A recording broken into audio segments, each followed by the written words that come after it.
Hi friends, అందరికీ నమస్తే. నేను మీ సలీం. అగ్రుకి స్వాగతం. టెట్ డిఎస్సి నోటిఫికేషన్ కోసం వెయిట్ చేస్తున్నాం.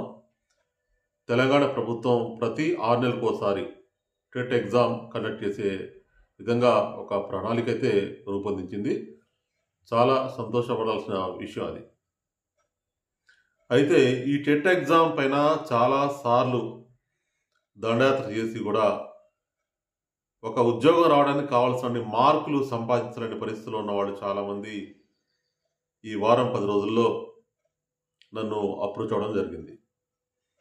ప్రత్యక్షంగా కూడా నాకు అందుబాటులో ఉన్న వాళ్ళు కూడా టీటీసీ టెట్ ప్రిపేర్ అయ్యే వాళ్ళు వచ్చినప్పుడు వాళ్ళ యొక్క స్కీమ్ ఆఫ్ ప్రిపరేషన్ నేను అబ్జర్వ్ చేసి ఈ విషయం అందరికీ చెప్పడం చాలా అవసరం అన్న ఉద్దేశంతో ఈ వీడియో చేస్తున్నాను. నేను మీరు టెట్ ప్రిపేర్ అవుతూ, అది మొదటిసారి కావచ్చు, 4సారి కావచ్చు, 5సారి కావచ్చు, కొన్ని మార్కులు అయితే ఉండాలి ఖచ్చితంగా.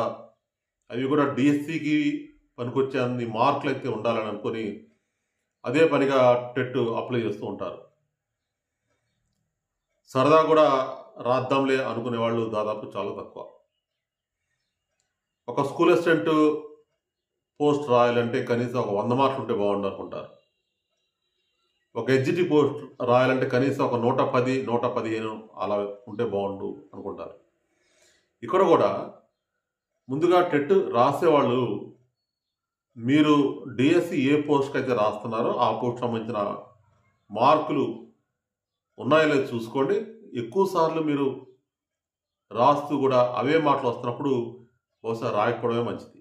ఎందుకంటే టెట్ యొక్క ప్రశ్నాపత్రంలో దాని యొక్క టఫ్నెస్ అనేది క్రమంగా పెరుగుతూ వస్తుంది.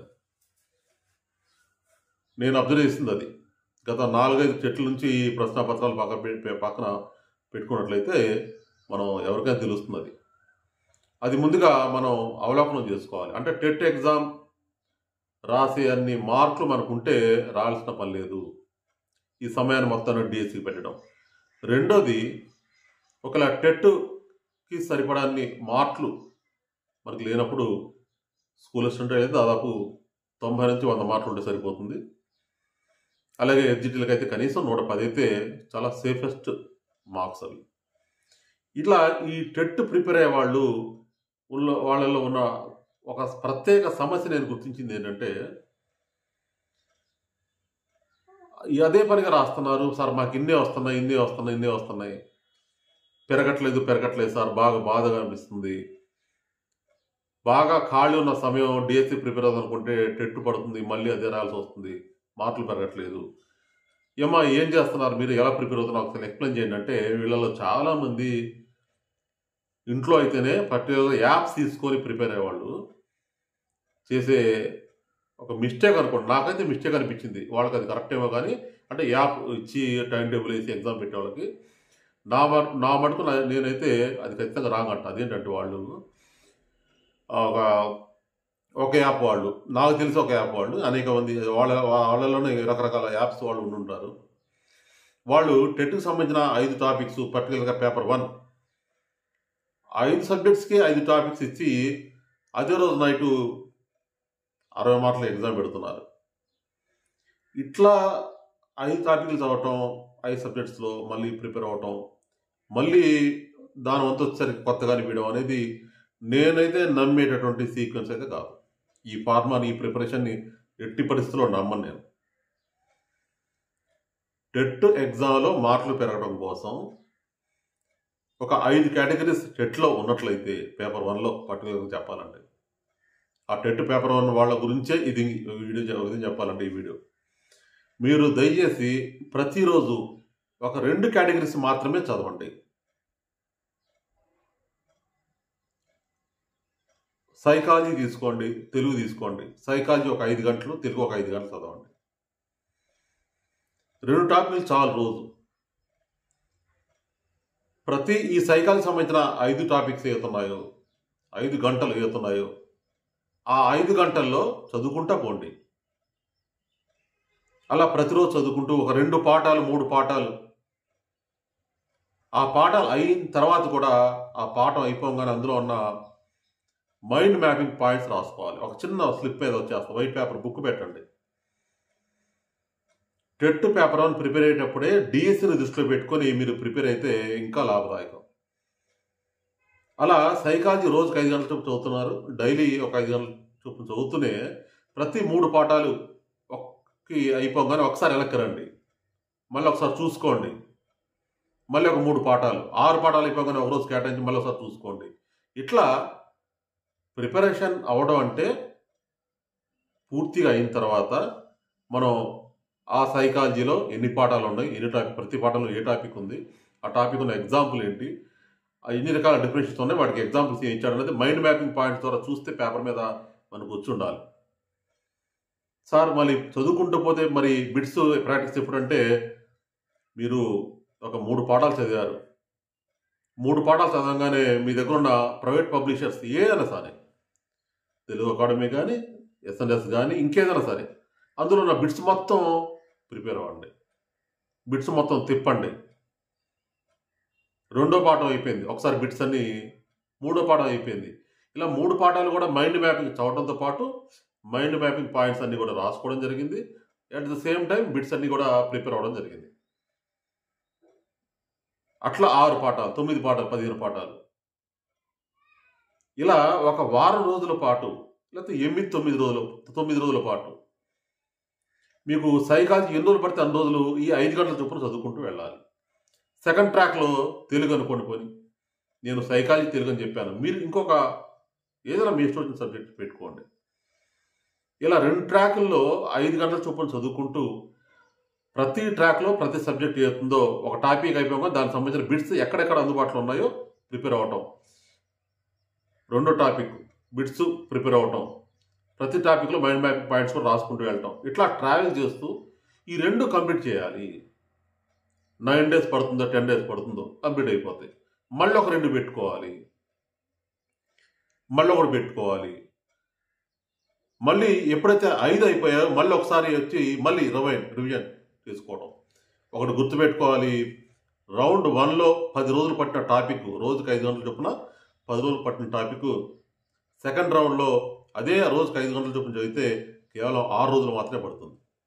ఎందుకంటే ఆల్రెడీ మీరు చదివారు, మైండ్ మ్యాపింగ్ పాయింట్స్ ఉన్నాయి కాబట్టి ఆ మైండ్ మ్యాపింగ్ పాయింట్స్ పేపర్ మీద ఉన్నటువంటి పాయింట్స్ ఏవుతున్నాయో వాటిని మనం చూసుకుంటూ ఆ టర్మ్ చూడగానే దాని ఎగ్జాంపుల్ ఇది ఇచ్చారు, దీని ఎగ్జాంపుల్ ఇది ఇచ్చారు, ఇట్లా ఇచ్చారు. సో చాలా టైం సేవ్ అవుతుంది. ఓవరాల్గా 5 టాపిక్స్ కూడా రోజుకి 2 ట్రాక్లు చొప్పున 5 గంటలు వేసుకుంటూ చదివితే బహుశా 25 రోజుల్లో మీ టెట్ యొక్క ప్రిపరేషన్ పూర్తవచ్చు.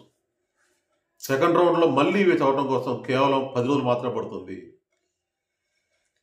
అయితే సైకాలజీ అయిపోయింది, 10 డేస్లో తెలుగు అయిపోయింది, ప్రైవేట్ పబ్లిషర్స్తో పాటు text books, mind mapping points అయిపోయినాయి. తర్వాత 10 డేస్ 2 ట్రాక్లు వేసుకున్నారు.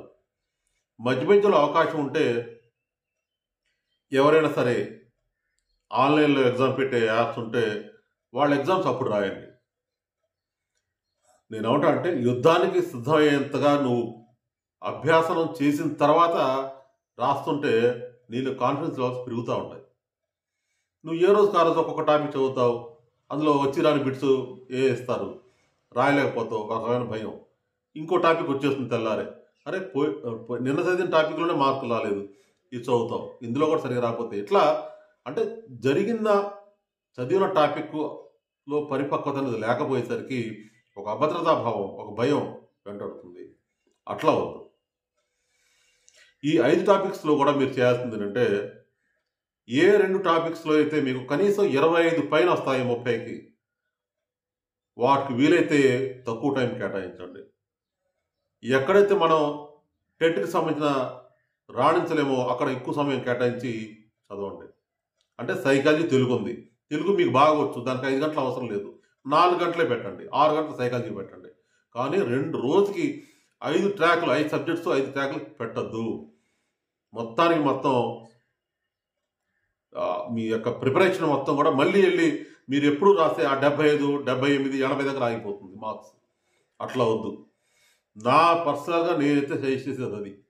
సో మీరు చాలామంది ఒక 5గురు కలిసి ఒక చోటు కూర్చొని యాప్స్ తీసుకొని యాప్స్ తీసుకోవడం తప్పనట్లేదు. ఆ యాప్స్ యొక్క ప్రభావం వల్ల మీకు ఆ మందు, ఆ యాప్ యొక్క ప్లానింగ్ అనేది కరెక్టా కాదని తెలుసుకోవడం చాలా అవసరం.